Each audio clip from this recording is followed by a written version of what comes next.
And now I like to do a pre-game analysis with Brussels' own Mr. Football, the EU Commissioner for Intergenerational Fairness, Youth, Culture and Sport, Glenn Micallef. Welcome to the program. Good to see you on the set this morning. So I remember a conversation you and I were having about half a year ago in which you said that Spain would win the World Cup. Are you still standing by your prognosis? I said it half a year ago. I said it before the World Cup started, and I'll stick to my guns on this one. I think the Spanish team has been a strong team. You know, people were writing them off after they drew in the first match against Cape Verde. But this is what happened in 2010 when they won it. They lost the opening fixture at the time to Switzerland. They struggled in the first match this time around with Cape Verde. But I still think they're the strongest team in this tournament. What about Argentina? Would you have preferred England as a finalist to have two European teams? I was rooting for England in this match. First of all, I've been watching the English Premier League as far as I can remember. I think the Englishmen had a pretty good run in this tournament. They were a strong and formidable team. I mean, amazing players. How good is Jude Bellingham and Harry Kane? Amazing, yeah. Elliot Anderson, for me, has broke out on the global stage in this tournament. Spence comes to mind, yeah. Jet Spence also had a couple of good games. Now, I was kind of expecting. I wanted the English to make it. Let's take a look back at this tournament already. Did football unite the world as FIFA always advertises? Look, away from all the controversy that surrounded this World Cup, I think it was a pure joy to watch the tournament. So there was a great atmosphere. The football was simply amazing, and I have this image, which is still stuck in my mind, and I can't help but reflect on it whenever I get asked this question of what happened during the Argentina-Egypt match. Mm-hmm. The images from Gaza and children coming together, despite how hard the situation is, to watch the game. Mm-hmm. And this is the beautiful thing about football. For 90 minutes, you can forget about everything that's going on around you and just focus on You mentioned Egypt. I mean, we've seen strong performances from teams from Africa, from Asia.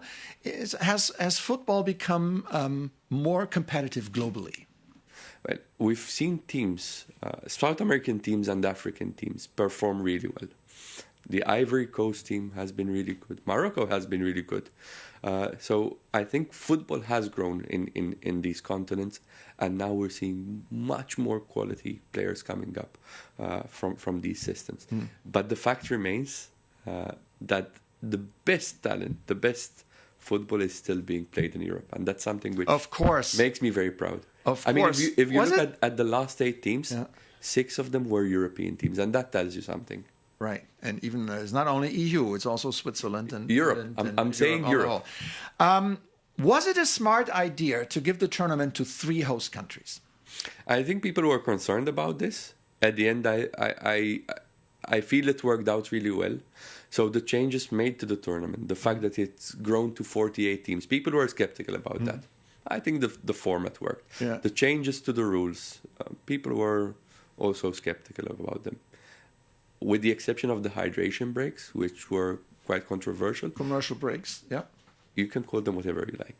But the other changes to the rules made the game simply more exciting. So faster throw-ins, people wasting time are not allowed.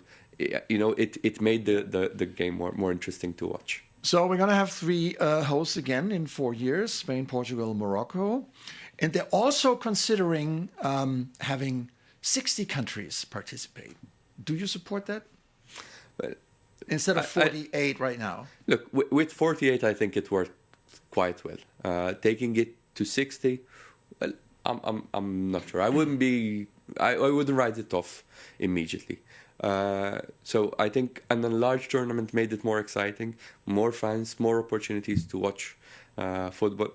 In a tournament like this, I can't get enough of this. So it's almost bittersweet that it's coming to an end. And I think people were having concerns, myself included. I was having concerns about safety, security, about the atmosphere, about the fans being half empty, about the stadiums being half empty. Ultimately, it turned out great. So, congratulations to the hosts, to the organizers, because finally it was a great tournament. Just a very quick one. What are the biggest challenges for global football going forward? Is it political interference? Is it money, or is it nothing at all? Had you asked me this before the tournament, I would have said sustainability, creating a sustainable system where it becomes a lot easier without excessive commercialization for football to continue to flourish. I think what happened with the interference during this World Cup was we don't want to talk about this anymore. Thank you so much, Commissioner, for being on the show today.